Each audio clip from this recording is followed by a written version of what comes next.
Hello guys, welcome to my channel Super Science. Today's topic is reflection of light. Reflection जो light है वो उसकी पहली property होती है मतलब reflection.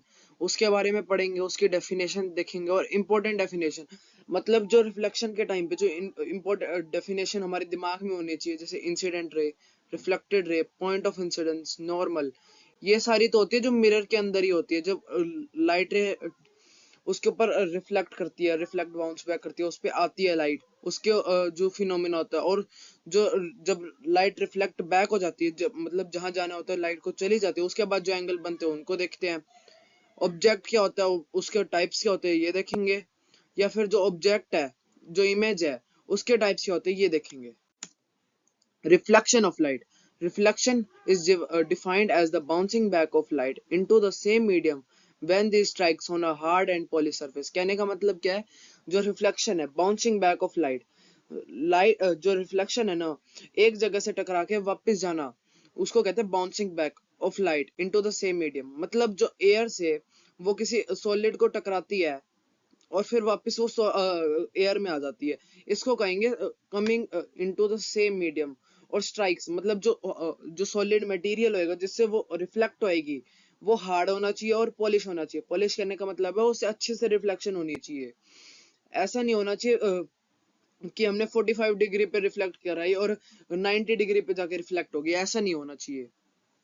Light after falling on the surface can be absorbed, transmitted or reflected depending upon the nature of the medium. जो light है रिफ्लेक्शन के अंदर ऐसा हो सकता है, वो लाइट जो सरफेस है उसको एब्जॉर्ब कर ले, जो सरफेस है वो लाइट की रेस को एब्जॉर्ब कर ले, ये ट्रांसमिट कर दे। और ये जो रिफ्लेक्शन होती है ना, ये उसके नेचर पे डिपेंड करती है। इंपॉर्टेंट डेफिनेशन अब हम पढ़ते हैं, जो ग्लास रे से, प्लेन मिरर से देखते हैं। मतलब कहने का मतलब क्या है, जो जो बेसिक डेफिनेशंस होते हैं उनको पढ़ते हैं। Incident ray, the ray of light which strikes any surface is called as incident ray. कहने का मतलब क्या है, the ray of light which strikes any surface, मतलब कोई भी सरफेस हो। मान लो ये सरफेस है जहां उसने रिफ्लेक्ट करवाना है, सर ये पॉलिश जो हार्ड सरफेस है, ये इंसिडेंट रे आ रही है, ये रिफ्लेक्टेड रे वापस जा रही है, मतलब ये स्ट्राइक कर रही है। The ray of light strikes on a surface is called as incident ray। और वही reflected ray, the ray of light which is struck by the surface of the mirror।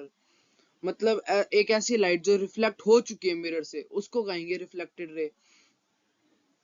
Point of incidence, point of incidence वो वाला point होता है, एक ऐसा point जहां incidence रे, रिफ्लेक्टेड रे और जो जहां मिरर है वो सारे मिल रहे होते हैं ना, उस पॉइंट को कहते हैं इंसिडेंट रे और पॉइंट ऑफ इंसिडेंस। और इसको एक और चीज भी कह सकते हैं,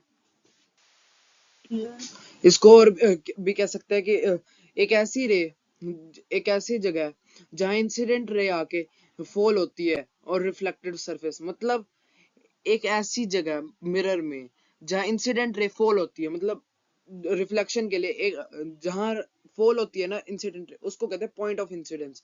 हम दो तरीके से मेजर कर सकते हैं, इंसिडेंट रे, रिफ्लेक्टेड रे और मिरर जहां मिल रहे वो वाला एरिया, या फिर जहां point of incident ray fall कर रही है वो वाला एरिया, उसको हम पॉइंट ऑफ इंसिडेंस कहते हैं। Normal, normal it is a line drawn perpendicular to the reflecting surface at the point of incidence।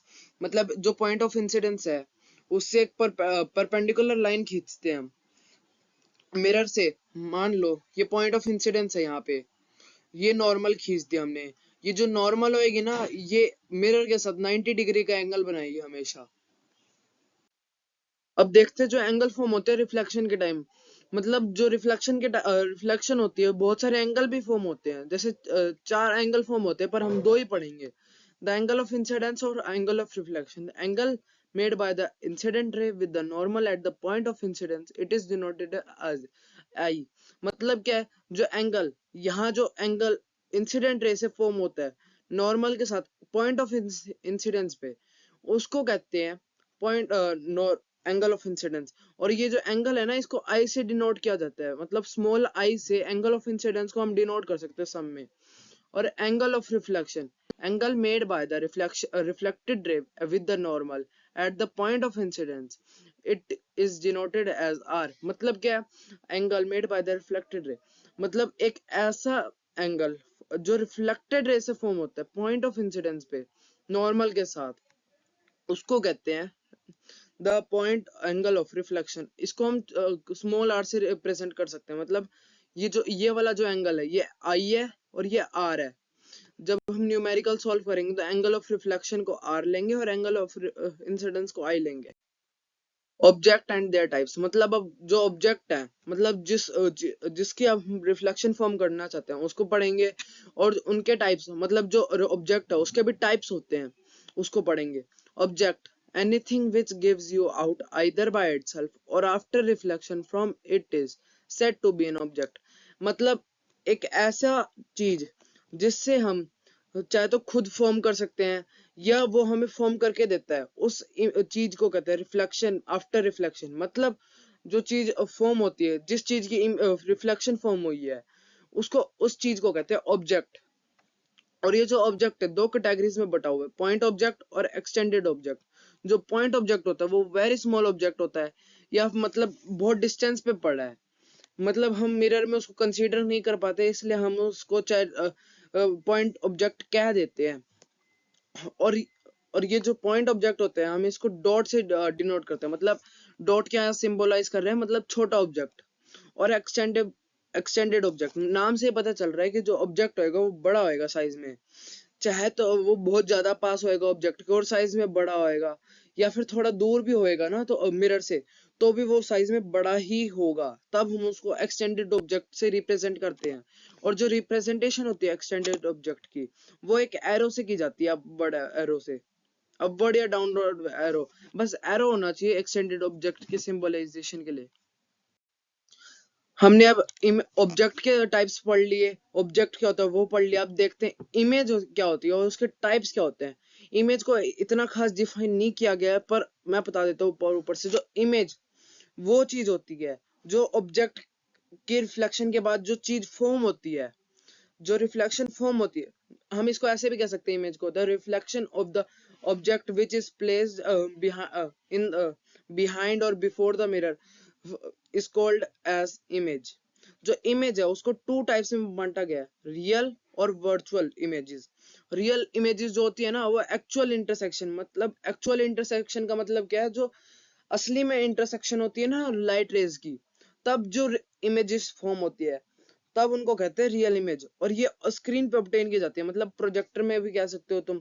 मतलब ऐसी कोई इमेजेस जो एक्चुअल इंटरसेक्शन करती है और फिर हम इमेज फॉर्म होती है हमारी आंखों में, वो रियल इमेज है। और हम उसको उस जो इमेज है ना उसको स्क्रीन पे भी ऑब्टेन कर पाते हैं, वो होती है रियल इमेज।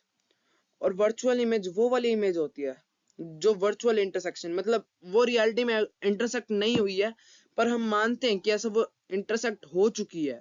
और ये जो इमेजेस होते हैं ना वो हम स्क्रीन पे ऑब्टेन नहीं कर पाते। That's for today guys, thank you for watching and stay tuned with us.